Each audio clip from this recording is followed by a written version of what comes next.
diare, parasit, perdarahan saluran cerna, kemudian lupus, karsinoma ataupun yang lainnya ya.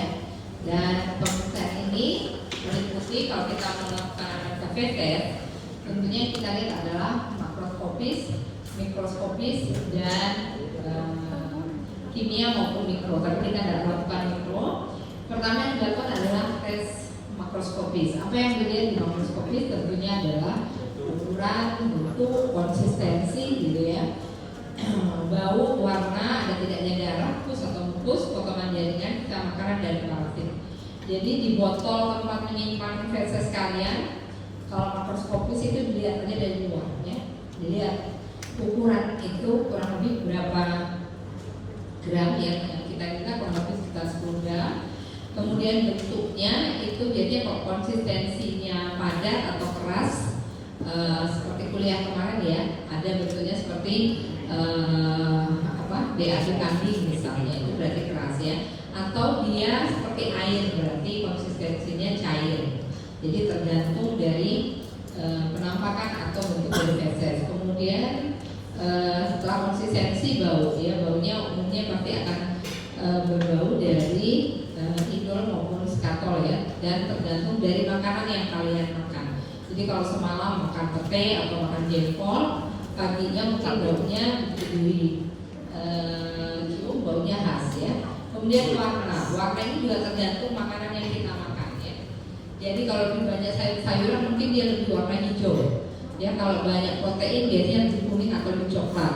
Kalau makan buah naga, nah siapa yang suka makan buah naga, dia warnanya juga akan kehitaman, akan terlihat ya. Jadi tergantung makanan yang kita makan. Kalau minum obat-obatan, misalnya habis minum vitamin besi ya, tambah darah atau tablet tambah darah yang mengandung besi, biasanya warnanya agak kehitaman ya. Kemudian ada tidaknya darah, pus atau lendir ya. Kemudian potongan jaringan misalnya pada kasus-kasus CA atau pada hemoroid yang pecah ya. Kemudian sisa makanan, misalnya makan daun singkong atau yang lainnya ya, bisa terlihat di feses.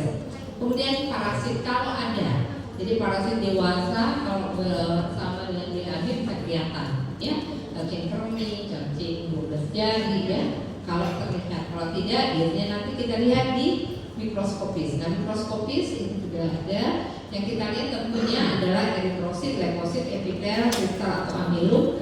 Ini kita pakai nanti dengan iosin. Sedangkan yang lainnya tergantung dari yang kita akan lihat. Kalau kita mau melihat karbohidrat, kita pakai tetesin dengan Lugol. Kalau kita mau lihat lemak, kita tetesin dengan Sudan 3 ya. Ya, untuk membuat larutan mikroskopis ini nanti ambil seujung ya, seujung spatel atau lidi ya, atau tusuk gigi ya kalau ada di situ, ambil sedikit, kemudian masukkan ke dalam tabung, kemudian tambahkan NaCl 1 ml, kemudian diaduk rata. Biarkan sebentar supaya dia mengendap, jadi kotoran-kotoran, sisa-sisa metabolisme yang tidak diperlukan akan mengendap gitu ya. Yang bagian atasnya kalian lihat di bawah mikroskop. Itu yang tanpa pewarnaan. Kalau mau melihat eritrosit dan lain-lain, kasih iosin. Jadi kalian bikin 3 ya, bikin 3 tabung tambah dengan NaCl ya. Kemudian dari NaCl itu diambil, kemudian dicampur 1 dengan iosin, 1 dengan Lugol, kemudian ambil 1 tetes, lihat di bawah mikroskop, dikasih di objek gelas, ditutup dengan deglas ya. Kemudian ini laporannya ya, jadi kalian ambil gitu ya. Kalau misalnya dengan 1 ml NaCl ya, atau tergantung tetesan kalian, masih terlalu pekat ya, terlalu pekat, terlalu banyak sisa-sisa metabolisme, sisa-sisa kotoran, itu ditambahkan NaCl. Karena kalau terlalu banyak sisa-sisa fesesnya, kita tidak bisa lihat di bawah mikroskop nanti. Tidak bisa terlihat kalau ada eritrosit, leukosit maupun epitel atau serat-serat lainnya yang dibutuhkan atau telur cacing. Jadi nanti dibuat suspensi yang tidak terlalu keruh. Ya, kalau Lugol nanti tampak butiran warna karbohidratnya, misalnya pada mereka yang absorpsi karbohidrat, kemudian lemak. Kalau absorpsi lemak ya bisa terlihat butiran-butiran warna jingga atau globul-globul. Kemudian kalau protein bisa dilakukan pemeriksaan dengan asam astat. Ya. Jadi nanti ini kita lihat caranya, ada unsur-unsur, ini juga ada, ini juga ada. Nah, ini yang kita lihat unsur-unsur dalam feses ya. Yang jadi yang A itu adalah epitel, kebanyakan adalah epitel squamous. Kemudian bisa ada limfosit, eritrosit, serat tumbuhan dan serat otot itu tentu berbeda. Serat otot nanti kalau kalian lihat itu dia bukan garis-garis panjang ya, tapi seperti dia kotak-kotak. Ya, kalau garis-garis panjang itu adalah serat tumbuhan. Ya, bisa juga ditemukan adanya kristal seperti sama dengan di urin. Jadi ini kalau kita lihat ya, lemak itu kebanyakan globul, sebetulnya bulat-bulat ya. Kalau ini masih terlalu panjang, dia bulat-bulat berwarna jingga. Ini adalah serat otot ya. Jadi kalau kita lihat di dalamnya ini kotak-kotak, beda dengan serat tumbuhan ya. Serat tumbuhan itu dia memanjang. Kemudian untuk pemeriksaan kimia ya, kalau tadi mikroskopis, ini pemeriksaan kimia. Yang kita periksa adalah darah samar. Darah samar bisa pakai kolostrin atau pakai FOB ya. Pakai FOB nanti sudah ada yang kayak pulpen, nanti diisi feses ya.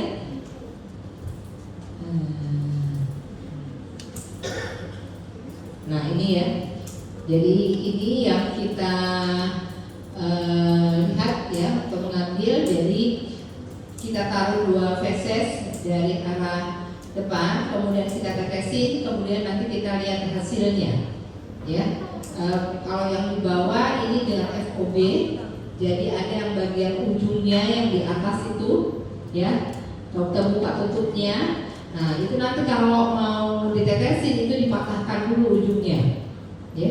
Dalam waktu 5 menit nanti akan terbaca hasilnya. Jadi positif kalau daripada kontrol dan tes itu ada 2 garis, kalau negatif ada 1 garis, kalau valid hanya ada pada garis T.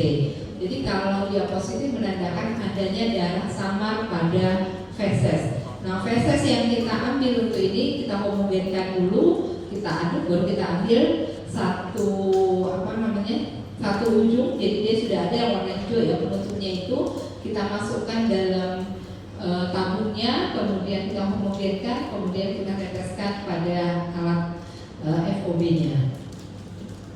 Kemudian juga selain itu kita melakukan pemeriksaan untuk fungsi HEPA dengan melihat dari darah atau serumnya. Jadi yang kita periksa adalah kadar protein, albumin, ALP, SGOT, SGPT, dan bilirubin. Jadi nanti ini yang kita periksa semuanya. Setelah fungsi hati kita juga melakukan pemeriksaan untuk cairan asites. Jadi cairan asites hanya kita menentukan apakah dia transudan atau eksudan ya. Kita tidak melihat selnya. Jadi kita hanya menentukan dengan kriteria, bisa kriteria lain untuk menentukan dia transudan atau eksudan.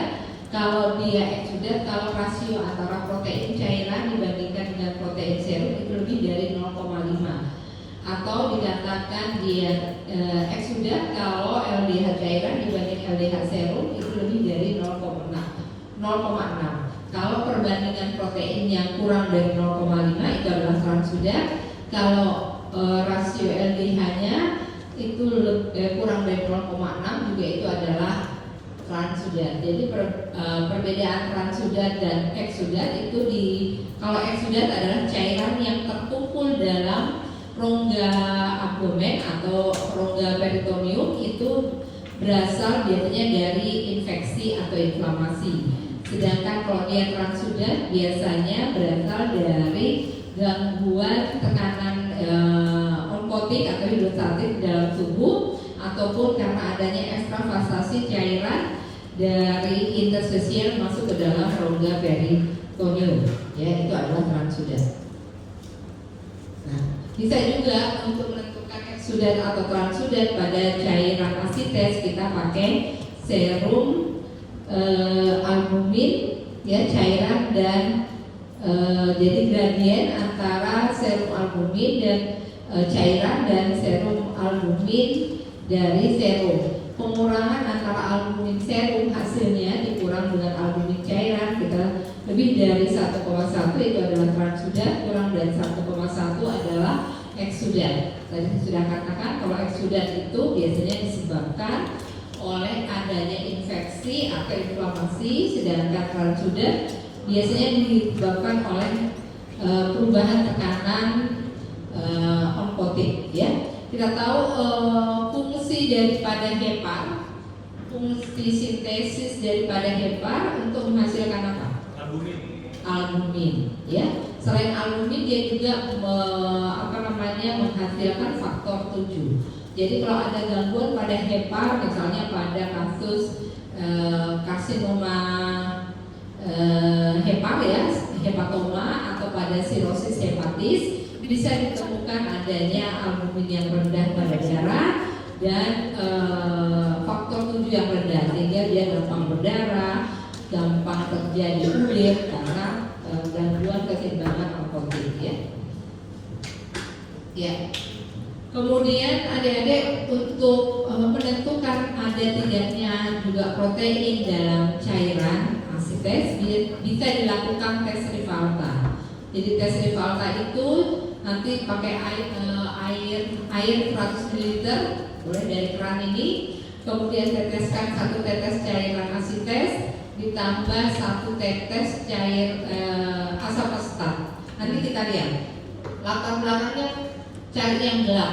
Ya, misalnya itu tirai jendela itu warna hitam. Jadi kelihatan kalau ada perubahan waktu kita teteskan seperti ada awan berwarna putih, berarti kadar albuminnya atau proteinnya tinggi. Jadi tes Rivaltanya positif, ya. Jadi bisa dilakukan juga secara manual, ya. Kita lakukan pemeriksaan untuk membuktikan ada tidaknya protein yang tinggi pada cairan asites. Jadi nanti kalian akan terbagi. Jadi ada yang melakukan pemeriksaan feses, kemudian pemeriksaan kimia, dan pemeriksaan rapid test. Rapid test yang ada adalah pemeriksaan untuk HBsAg dan anti HBs. Untuk HBsAg sampelnya bisa menggunakan darah. Jadi bisa blood, bisa plasma, bisa serum. Kalian yang mau periksa apakah HBsAg-nya positif atau negatif bisa pakai dari kapiler kalian kalau mau, ya. Jadi masing-masing itu ada. Tapi untuk HAV, ya, anti HAV atau HAV IgM itu hanya boleh pakai plasma dan serum. Jadi anti HAV adalah antibody. Antibody itu adanya pada plasma dan serum. Sedangkan HBsAg adalah antigennya, virusnya. Jadi kalau mau deteksi apakah HBsAg positif atau negatif, boleh periksa, ya. Daripada pakai darah pasien atau sampel pasien, kalian boleh kalau yang mau. Ya, tinggal pakai lancet, diambil 1 tetes darahnya, dilakukan pemeriksaan. Ada pertanyaan? Kalau tidak, silakan. Oh ya, karena nanti kita sampelnya adalah preparat basah, jangan lupa ya, kondensornya diturunkan, diafragmanya dikecilkan untuk lihat tadi sel epitel, eritrosit, leukosit, serat tumbuhan, serat daging, dan sebagainya. Ya, jangan lupa mikroskopnya diturunkan, kondensornya, kemudian diafragmanya dikecilkan, ya. Kalau lihat di mikroskop, sarung tangannya yang membuat preparat dilepas dulu supaya mikroskopnya tidak bau feses, ya. Atau sarung tangannya dilepas, dibuang, diganti sarung tangan yang baru. Ada pertanyaan? Silakan mengerjakan. Ya, nanti ada